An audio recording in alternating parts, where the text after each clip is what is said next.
তোমার কি ঘুমানোর জায়গা নাই?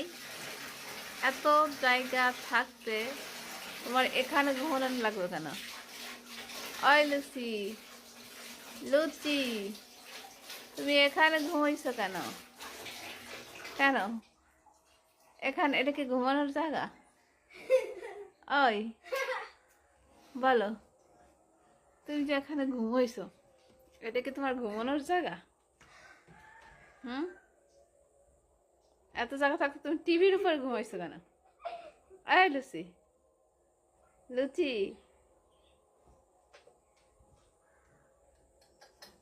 দেখছো তো সে যাক, তোমার লুচিটা এত জায়গা থাকতে কোথায় ঘুমাইছে? টিভির উপরে। তুমি মেলাও, হাত মেলাও আমার সাথে।